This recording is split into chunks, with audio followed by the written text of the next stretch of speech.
Students, आज हम करेंगे कंसेप्ट अटेनमेंट मॉडल का डिस्क्रिप्शन करेंगे कि उसके जो एलिमेंट्स हैं उसके बारे में हम डिस्कस करेंगे। सबसे पहला एलिमेंट होता है कंसेप्ट अटेनमेंट या किसी भी टीचिंग मॉडल का फोकस। फोकस होता है theme of the that model. ठीक है, क्या थीम है? तो जो कंसेप्ट अटेनमेंट मॉडल है वो बेसिकली कंसेप्ट बिल्डअप में हेल्प करता है। तो इसका मेन जो फोकस है वो इंडक्टिव रीजनिंग होता है।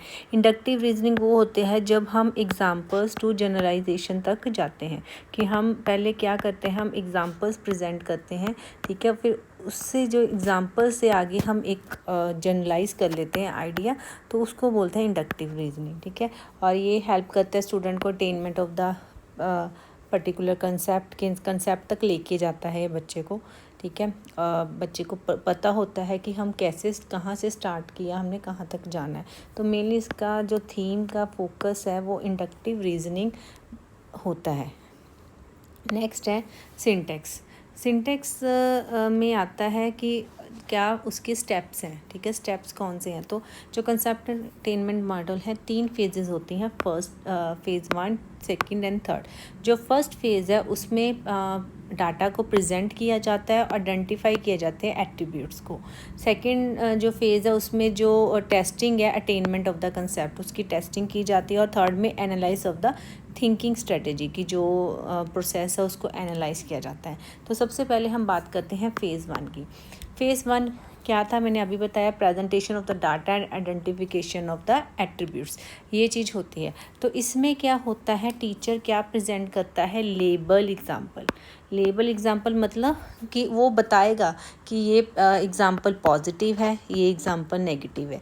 ठीक है, तो वो ऐसे कैटेगरी के अंडर एग्जाम्पल लिख देगा, this one is positive, this one is negative. तो स्टूडेंट क्या करेंगे, फिर नेक्स्ट स्टेप होगा, स्टूडेंट उसको कंपेयर करेंगे। ठीक है, पॉजिटिव और नेगेटिव एग्जांपल्स को आपस में कंपेयर करेंगे कि इनमें क्या एट्रीब्यूट्स हैं और इनमें क्या है। ठीक है, जो इन दोनों को आपस में डिफ्रेंशिएट कर रही हैं। उसके बाद स्टूडेंट जनरेट करेंगे हाइपोथेसिस को। फिर हाइपोथेसिस की टेस्टिंग होगी, जिससे कुछ हाइपोथेसिस कैंसल आउट हो जाएंगे और हमारे पास एंड में एक हाइपोथेसिस रह जाएगा। फिर वो क्या करेंगे, उस कंसेप्ट को नेम दिया जाएगा। नेम देने के बाद उस डेफिनेशन को स्टेट किया जाएगा कि जो भी कंसेप्ट है उसकी प्रॉपर डेफिनेशन को बताया जाएगा। ये थी हमारी फर्स्ट फेज़। सेकंड फेज़ होती है हमारे पास testing attainment of the concept की। अब हमने जो फर्स्ट फेज़ है उसमें कंसेप्ट को हमने क्या कर लिया है, अटेन कर लिया है। ठीक है, हमने कंसेप्ट को सीख लिया है। ठीक है, तो अब हमने उसकी टेस्टिंग करनी है कि क्या जो बच्चे ने कंसेप्ट सीखा है, क्या वो अब खुद उस कंसेप्ट को इलेबोरेट कर पा रहा है या नहीं कर पा रहा। तो इस फेज़ में क्या होता है कि स्टूडेंट आइडेंटिफाई करेगा अनलेबल एग्जांपल्स। अब पहले क्या हो रहा था, टीचर उसको लेबल एग्जांपल्स दे रहा था कि ये पॉजिटिव है, ये नेगेटिव है। लेकिन अब क्या हो रहा, उसको अब स्टूडेंट बताएगा कि कौन से एग्जांपल पॉजिटिव है और कौन से एग्जांपल नेगेटिव है। अब टीचर कंफर्म करेगा हाइपोथेसिस और उसको नेम द कंसेप्ट करेगा। ठीक है, और रिलेट करेगा एसेंशियल एट्रीब्यूट्स की क्या उसके उसमें थे, वो टीचर सारा उसको करेगा। फिर बाद में वो और एग्जांपल्स को जनरेट करेगा। तो ये थे सेकंड फेज़। थर्ड फेज़ में क्या है, जो एनालाइज करेगा जो थिंकिंग स्ट्रेटजी की। स्टार्टिंग में स्टूडेंट्स जो हैं अपने डिस्कस कर मतलब कहाँ से स्टार्ट किया, उन्होंने जनरलाइज कैसे हाइपोथेसिस को जनरेट किया, कैसे हाइपोथेसिस से वो कंसेप्ट तक पहुँचे, इवैल्यूएशन स्ट्रेटजी, सारा वो इस फेज़ में आएगा। नेक्स्ट है सोशल सिस्टम।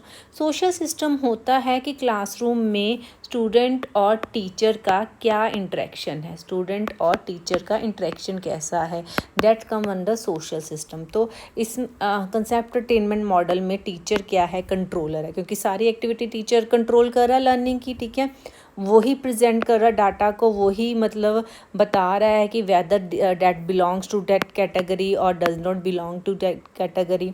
क्लासरूम का जो एटमॉस्फेयर है वो कोऑपरेटिव है। ठीक है, सबकी हेल्प हो रही है, सब मतलब कोऑपरेशन के एटमॉस्फेयर है सारा।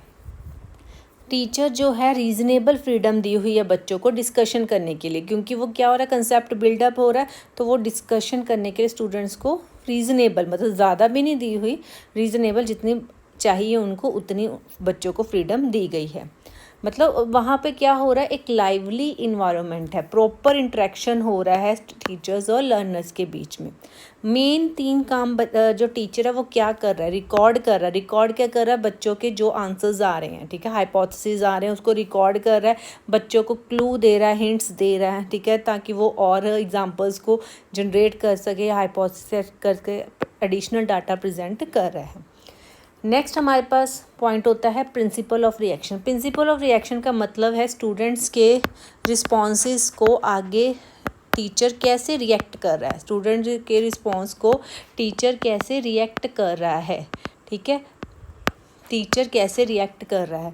तो इसमें क्या है, teacher has to react the students responses at most at every step, कि हर स्टेप पर वो कर रहा है, ठीक है, क्योंकि जब वो बच्चा बोल रहा है तो टीचर को उसको बता रहा है कि हाँ ये येस है, ये नो है, ये हाइपोथेसिस कट रहा है, ये रहा है, ठीक है, टीचर हर स्टेप पे उसकी हेल्प कर रहा है। इंटरेक्शन हो रहा है टीचर और लर्नर के बीच में, ठीक है, और उसको सपोर्टिव रहना है स्टूडेंट्स के लिए, ठीक है, तो प्रिंसिपल ऑफ रिएक्शन है।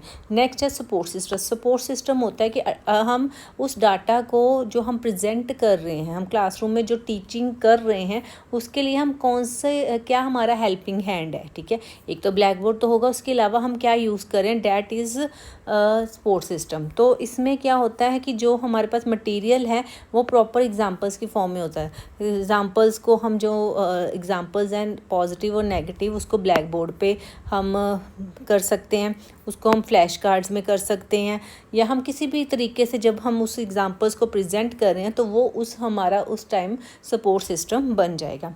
नेक्स्ट है इसका लास्ट पार्ट जो होता है एप्लीकेशन। एप्लीकेशन मतलब हम कंसेप्ट अटेनमेंट मॉडल को कहाँ पे यूज़ कर सकते हैं, कहाँ पे ये हम अप्लाई कर सकते हैं। ये हम मोस्टली यहाँ पे यंग लर्नर्स, ठीक है, छोटे बच्चे जहाँ पे कंसेप्ट बिल्डअप होता है वहाँ पे यूज़ करेंगे।